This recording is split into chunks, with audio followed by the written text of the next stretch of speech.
పెరుగు తోడు పెట్టుకోవాలి అంటే మన ఇంట్లో ఉన్న పెరుగుతోటైనా తోడు పెట్టుకోవాలి. లేదా మనకి ఇంట్లో పెరుగు లేదే అనుకోండి, పక్కన వాళ్ళని పెరుగు బదులు అడుగుతాము, లేదా బయట నుంచి పెరుగు ప్యాకెట్ తెచ్చుకుంటాం కదా. కానీ నేను చెప్పినట్టుగా ఈ 6 బాదం పప్పుల చిట్కాని పాటించండి. ఒక్కసారి ఇలా తయారు చేసుకుంటే మీరు 6 నెలల వరకు పెరుగు తోడు పెట్టుకోవటం చాలా సులభమవుతుంది. Hi friends, welcome to crazy recipes. నేను మీ మాదిరిని. ఇక్కడ నేను 1/2 లీటర్ పాలని తీసుకుంటున్నాను.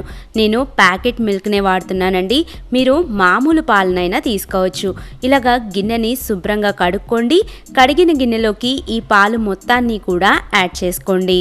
నెక్స్ట్ ఈ పాల గిన్నెని మనం స్టవ్ మీద లో టు మీడియం ఫ్లేమ్లోకి అడ్జస్ట్ చేసుకొని పాలని 1కి 2 సార్లు బాగా మరిగేలాగా చూసుకోవాలి. ఇలాగా పాలు పైకి పొంగు వచ్చింది కదండి, మీరు లో ఫ్లేమ్లో పెట్టుకుంటే ఒక్కసారే మరగపెట్టుకోండి, లేదా మీడియం ఫ్లేమ్లో పెట్టుకుంటే 2 సార్లు మరగపెట్టుకోండి. ఇప్పుడు ఈ పాలు కిందకి దించిన వెంటనే మనం చల్లార్చకుండా ఇలాగా 2 గిన్నెల సహాయంతో ఒక దాంట్లోకి ఒకటి మార్చుకుంటూ పాలని బాగా తిరగొట్టుకోండి. మనం పెరుగుని ఎలాగైతే తోడు పెట్టుకుంటామో, అంటే గోరువెచ్చగా ఉన్నప్పుడు మనం పెరుగుని తోడు పెట్టుకుంటాం కదా, ఆ కన్సిస్టెన్సీ వచ్చేదాకా మనం పాలు మొత్తాన్ని కూడా సేమ్ ప్రాసెస్లోకి మనం తిరగపెట్టుకుంటూనే ఉండాలి. ఇప్పుడు మనకి పాలన్నీ కూడా మీడియం ఫ్లేమ్లోకి, అంటే మీడియం హీట్లోకి వచ్చేసాయి. ఇప్పుడు మనం ఈ పెరుగుని శుభ్రంగా తోడు పెట్టుకోవచ్చు. ఇక్కడ నేను పెరుగు తోడు పెట్టడానికి కుండలో తోడు పెడుతున్నానండి. మీరు మామూలు గిన్నెలో అయినా తోడు పెట్టుకోవచ్చు. ఈ కుండలోకి ముందుగా మనం తిరగొట్టుకున్న ఈ పాలు మొత్తాన్ని కూడా యాడ్ చేద్దాము. ఇప్పుడు నేను మీకు బాదం పప్పు చిట్కా చెప్తాను, వినండి. 6 బాదం పప్పులతోటి మనం దీన్ని తయారు చేసుకుంటాము. నాకు ఇంట్లో పెరుగు ఉన్నప్పుడు నేను ఈ చిట్కా తయారు చేసుకొని పెట్టుకున్నానండి. మనకి పెరుగు లేనప్పుడు ఈ చిట్కా అనేది మనకి బాగా యూజ్ అవుతుంది. మన ఇంట్లో ఉండే బాదం పప్పులు ఉంటాయి కదా, వీటిని ఒకసారి శుభ్రంగా కడుక్కోండి. కడుక్కున్నాక వీటి మొత్తాన్ని కూడా మనం ఇలాగా పెరుగులోకి యాడ్ చేసుకోవాలి. ఫ్రెష్ పెరుగులోకి యాడ్ చేసుకోండి, పులిసిన పెరుగులోకి కాదు. ఇలాగా మొత్తం అంతా కూడా బాగా కలిసేలాగా కలిపేసేసి దీని మీద మూత పెట్టి ఓవర్ నైట్ మొత్తం కూడా వదిలేయాలి. అంటే మినిమం 8 గంటల పాటు ఈ బాదం పప్పుల్ని వదిలేయాలి. 8 గంటల తర్వాత మనం చూస్తే బాదం పప్పు పెరుగు మొత్తాన్ని కూడా పూర్తిగా అబ్జర్వ్ చేసుకొని ఉంటుంది. అలాగే మనకి బాగా ఉబ్బుతుంది. మనం మామూలుగా బాదం పప్పులు తినేటప్పుడు నీళ్ళల్లో నానపెడితే మనకి ఎలా ఉబ్బుతుందో అలా ఉబ్బుతుందన్నమాట. ఇప్పుడు మనం ఒక ప్లేట్లోకి ఈ బాదం పప్పుల వరకు సపరేట్ చేసుకోండి. ఏదైతే పెరుగు ఉందో అది మనకి పనికిరాదు, దాని మొత్తాన్ని కూడా పడేసేయండి. దాన్ని మళ్ళీ మీరు వాడకూడదు, దాని మొత్తాన్ని కూడా పడేసేయండి. ఇప్పుడు ఈ మిగిలిన 6 బాదం పప్పులు ఉన్నాయి కదా, ఈ 6 బాదం పప్పుల్ని శుభ్రంగా మంచినీళ్ళతోటి ఇలాగా క్లీన్ చేసుకోండి. అన్ని బాదం పప్పుల్ని కూడా సేమ్ ఇదే ప్రాసెస్లోకి నీట్గా క్లీన్ చేసుకోవాలి. ఈ బాదం పప్పుల్ని ఇప్పుడు మనం ఎలాగ స్టోర్ చేసుకోవాలో నేను చెప్తాను, చూడండి.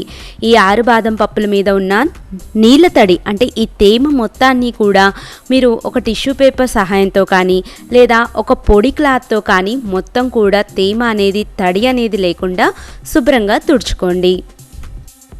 ఇప్పుడు మీరు ఒక గాజు సీసాని కానీ, లేదా ఒక ఎయిటెడ్ కంటైనర్ని కానీ తీసుకోండి. అంటే గాలి అనేది అస్సలకి పోకూడదు. ఇప్పుడు దీంట్లో కూడా ఒక చిన్న టిష్యూ పేపర్ కానీ, మీ దగ్గర టిష్యూ పేపర్ లేదే అనుకోండి, న్యూస్ పేపర్నైనా పెట్టుకోవచ్చు. న్యూస్ పేపర్ని పెట్టుకొని ఈ 6 బాదం పప్పుల్ని దీని మీద పెట్టేసి, దీని మీద మూత పెట్టేసి మనం ఫ్రిడ్జ్లో పెట్టుకోవచ్చు.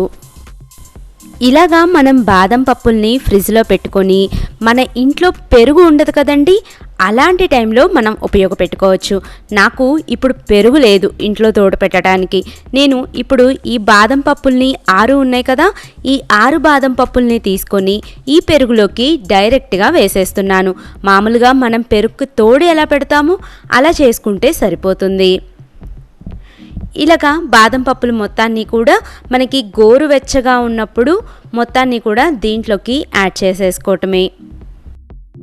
చూసారా, ఒక చిన్న ఉపాయంతో ఎంత పెద్ద సమస్య తీరిపోయిందో. ఇంట్లో పెరుగు లేకపోవటం చాలా పెద్ద సమస్య కదండి.